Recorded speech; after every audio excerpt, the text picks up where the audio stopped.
gotten ugly a little bit, because I guess Magnus could have maybe tried to wiggle the pieces around in a way that he wouldn't. But, it's all speculation because it didn't come to that. Liren blundered. Exactly. But all the other games have just been finished. Yeah. Well before the scrambles. And we've got another Roy Lopez. That time control has had nothing to do with their at-the-board victories or defeats. And that's really astonishing when you're thinking about Game 10, how incredibly practical these players are about the clock. And the players are very quickly repeating the line that they've been arguing until A2, A3. So Magnus showing just a different little wrinkle. I thought when we play A3, a lot of times we want to stick our knight on C3.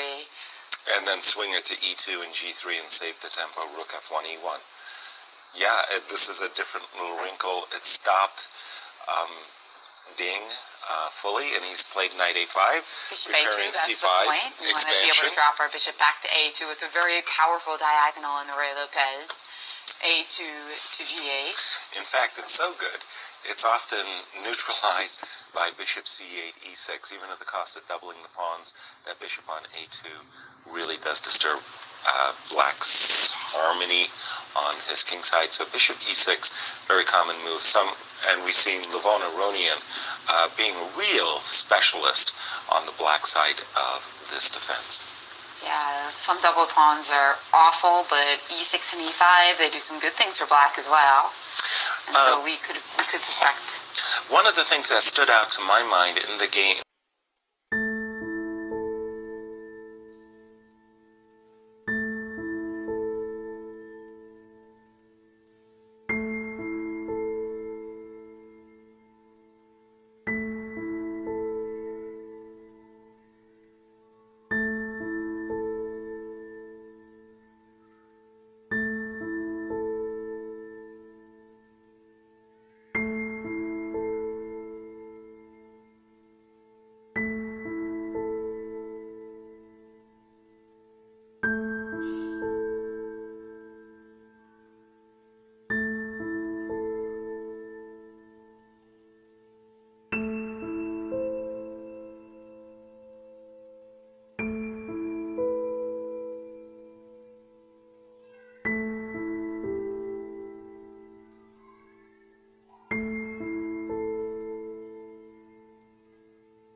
notice? It's potentially weak. It's That H5 isolated. better watch it, because Bishop D1 will. Okay. King G6, D1, of he heard, course. he got the memo. Here we see a close-up on the clock, just a minute and 15 for Ding Liren. The bishop is about to retreat to f6 just to make sure There's no bishop h4. Yeah, and notice that black's piece is fortress-like on the queen side. Took him a long time to play bishop c3. White's king can't break through on the king side. Why not bishop queen d4? side? Pardon me. Why not just? Oh wait, bishop e7 is a threat. Yeah, so he had to play bishop f6. And by the way, he played very, very quickly. I thought it was in white, pardon me, in black's interest. Doing it again. Now he's going after c7 square for the bishop. To put the bishop back to f6, back to e7. Attacking the pawn. What? Why did he do it? He just wanted to get the white king to move away so that his own knight can move. He's bishop thinking c7. of another fortress setup. He wants to put his bishop on c5 and his knight on f6. He better do it quickly, and his knight is now there. And his there bishop we go. to c5. And now Magnus has to bring his king all the way around to the other side. New plan What with only about 44 seconds left. What about the f4 pawn? Magnus has defended. He's threatening bishop e3. Big alert.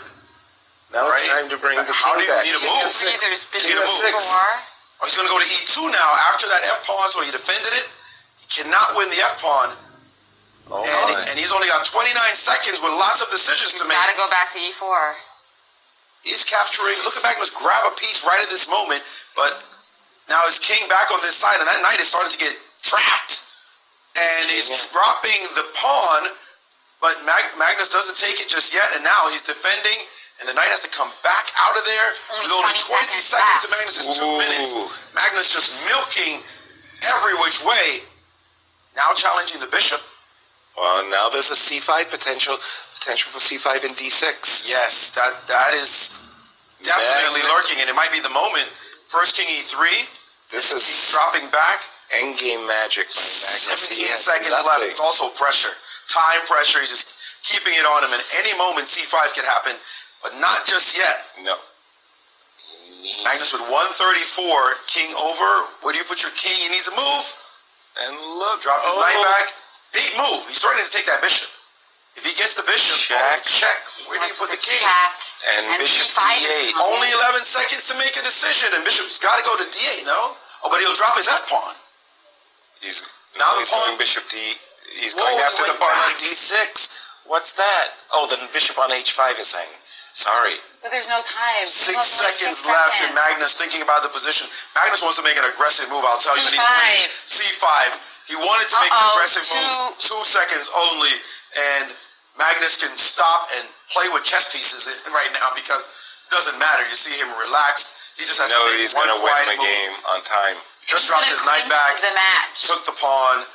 1 second left. In 1 more second, Magnus Carlsen will win this showdown. Knight d6 takes on h4, and that is it. And there he is. Magnus Carlsen, the world champion, has clinched his match against world championship candidate Ding Liren with a game and a day to spare. Wow. 1 game, 1 day to spare. He's clinched this match.